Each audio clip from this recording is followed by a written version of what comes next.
aula de número 7, finalizando o capítulo 2º do título 2 do Estatuto da Criança e do Adolescente. Nesta aula, vamos pegar o artigo 17, 18, 18A e 18B.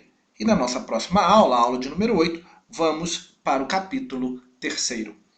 Informa o artigo 17 que o direito ao respeito consiste na inviolabilidade da integridade física, psíquica e moral da criança e do adolescente, abrangendo a preservação da imagem, da identidade, da autonomia, dos valores, ideias, crenças, dos espaços e objetos pessoais. Então, o pai ou responsável ou qualquer pessoa que viole a integridade física da criança e do adolescente lhe falta ao respeito. Os pais ou responsáveis ou qualquer outra pessoa que aterrorize, que atemorize a criança, viola a sua integridade psíquica e lhe falta ao respeito. Olha, menino, não vai no portão não, porque o homem do saco vai te pegar. Olha, se você não dormir, o bicho-papão vai sair de dentro do armário e vai te pegar. Você está faltando ao respeito com a criança. Você está violando a sua integridade psíquica.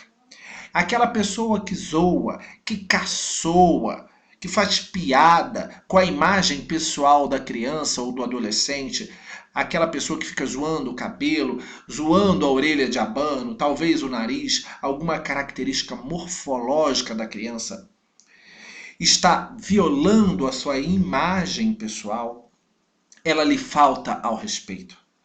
A pessoa que viola a integridade física, psíquica ou moral da criança ou adolescente falta ao respeito. A pessoa que viola o espaço pessoal da criança e do adolescente e não inclua aí apenas a noção de espaço físico, mas também de espaço vital, também viola, também desrespeita a criança e o adolescente. E a pessoa que não respeita seus objetos pessoais também lhe falta ao respeito como pessoa. Muito bem. Vamos pegar aqui uma questãozinha do Tribunal de Justiça do Estado de Pernambuco. Uma questão para analista judiciário do tribunal, para pedagogo. Ela é de maio de 2007, mas ela está totalmente atual. Veja o que diz a questão de número 48, feita pela Fundação Carlos Chagas. Vou ler. Diariamente, uma equipe com 50 policiais percorre as 187 escolas estaduais da cidade, realizando revistas nos alunos ou promovendo palestras sobre a criminalidade entre os estudantes. Os alunos põem seu material escolar em cima da carteira.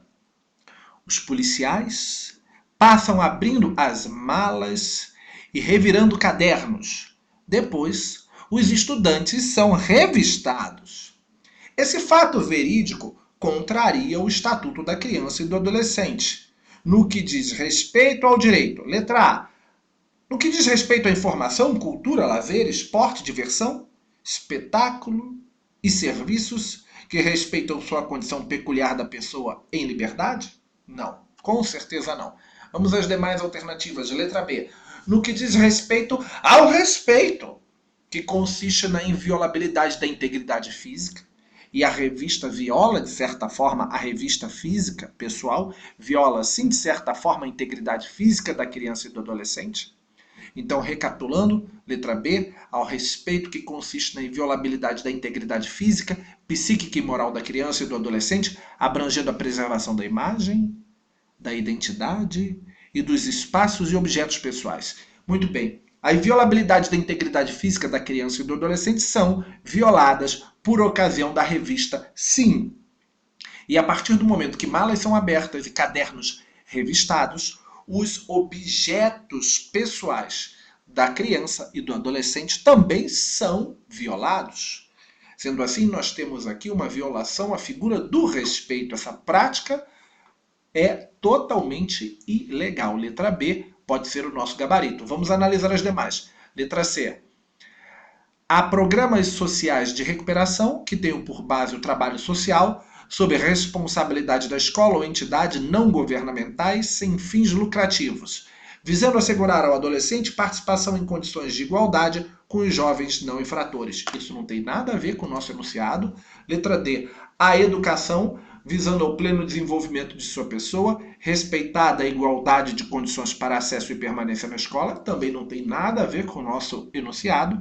E letra E, ao desenvolvimento de currículos, metodologia, didática e avaliação próprios, com vistas à inserção das crianças e adolescentes excluídos do ensino fundamental em razão de maus tratos ou constrangimentos sofridos. Também não tem nada a ver. De fato, recapitulando, a letra B de bola é o nosso gabarito, porque as práticas apresentadas no nosso enunciado, elas contrariam o Estatuto da Criança e do Adolescente, a prática de revista pessoal e a prática de revista às malas contrariam o Estatuto da Criança e do Adolescente no que diz respeito à figura do respeito, que protege a integridade física, psíquica e moral da criança e do adolescente, tornando-as invioláveis. Muito bem, dando seguimento ao nosso curso, vamos à leitura do artigo 18. É dever de todos, inclusive seu que está assistindo esta aula, é dever de todos velar pela dignidade da criança e do adolescente, pondo-os a salvo de qualquer tratamento desumano, violento, aterrorizante, vexatório ou constrangedor. A regra do artigo 18, ela é praticamente autoexplicativa, com destaque na palavra desumano, violento, aterrorizante, vexatório ou constrangedor. Você não pode submeter aquela criança que está sob sua guarda, sua posse, sua tutela a nenhum desses tratamentos e não pode permitir que nenhuma criança que esteja no seu campo de visão sofra qualquer tipo de tratamento desta natureza. Cabe a você intervir, porque é um dever de todos velar pela proteção da criança e do adolescente. Vamos à figura do artigo 18A. O 18A diz que a criança e o adolescente têm o direito de ser educados e cuidados sem o uso de castigo físico ou de tratamento cruel ou degradante, como formas de correção, como forma de disciplina, como forma de educação ou qualquer outro pretexto, pelos pais, pelos integrantes da família ampliada, pelos responsáveis, pelos agentes públicos, executores de medidas socioeducativas ou por qualquer pessoa encarregada de cuidar deles, tratá-los, educá-los ou protegê-los. Então, nada de palmada, nada de bater na criança ou no adolescente, mesmo com um pretexto de natureza pedagógica. Ah, mas eu estou batendo porque eu mesmo levei umas boas palmadas e se eu não tivesse levado umas boas palmadas, eu talvez hoje fosse uma pessoa do mal. Quem garante que você é uma pessoa do bem? A partir do momento que você pensa que com a palmada se educa, será que você realmente é alguém tão do bem quanto você se auto-intitula? Quem disse, quem prova que palmada educa, que palmada corrige? Se palmada educasse, se palmada corrigisse, se palmada, que a gente muitas vezes defende sem parar para pensar, colocasse uma criança ou adolescente no caminho certo da vida, as instituições de internação de menores estariam vazias, porque a maioria daqueles menores que estão nestas instituições, elas cresceram sob a égide da palmada, do chinelo, do cinto, da vara de goiabeira e por aí vai. Se palmada fosse meio corretivo ou meio de educação, os presídios estariam vazios e não estão. Violência só gera violência. E a violência não pode ser usada nem mesmo com um pretexto corretivo, disciplinar ou educativo. É vedado, é proibido. Continuando, o parágrafo único do artigo 18 informa que, para fins desta lei, considera-se, inciso 1º, castigo físico, a ação de natureza disciplinar ou punitiva aplicada com o uso da força física sobre a criança ou adolescente que resulte em: a linha A, sofrimento físico ou lesão. Então, castigo físico é a aplicação da força física gerando um sofrimento físico, isto é, dor ou lesão. Inciso 2. Tratamento cruel ou degradante. O que é um tratamento cruel ou degradante? É uma conduta ou uma forma cruel de tratamento em relação à criança ou adolescente que humilhe, que ameace gravemente ou ridicularize.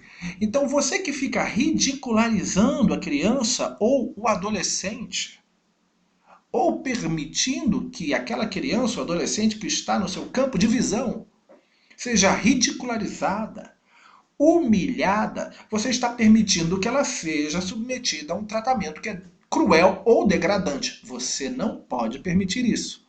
Então, o tratamento cruel é aquele que humilha, ameaça ou ridiculariza. O tratamento degradante é aquele que humilha, é aquele que ameaça, é aquele que ridiculariza a criança ou adolescente. Muito bem. Então, para fins de prova, só recapitulando aqui, volto. Preste muita atenção na definição do que é castigo físico e na definição do que é um tratamento cruel ou degradante. Castigo físico é a aplicação da força física com o intuito de disciplinar ou de punir que gere sofrimento físico ou lesão.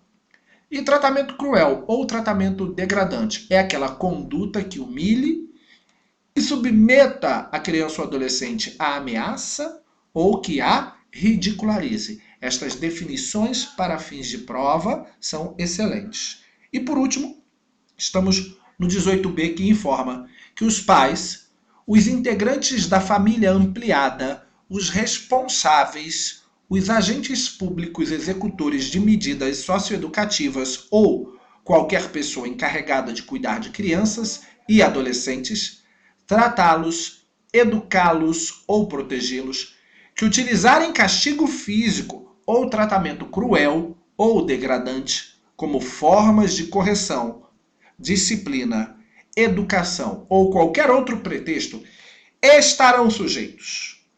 Estarão sujeitos, sem prejuízo de outras sanções cabíveis, às seguintes medidas que serão aplicadas de acordo com a gravidade do caso. Então, pai que dá palmada em filho, seja qual for o pretexto é para corrigir, o pretexto é para educar, o pretexto é para disciplinar. Aquele pai que dá palmada em filho, não importa o pretexto, ele está sujeito às seguintes sanções. Em primeiro lugar, inciso 1º, encaminhamento ao programa oficial ou comunitário de proteção à família.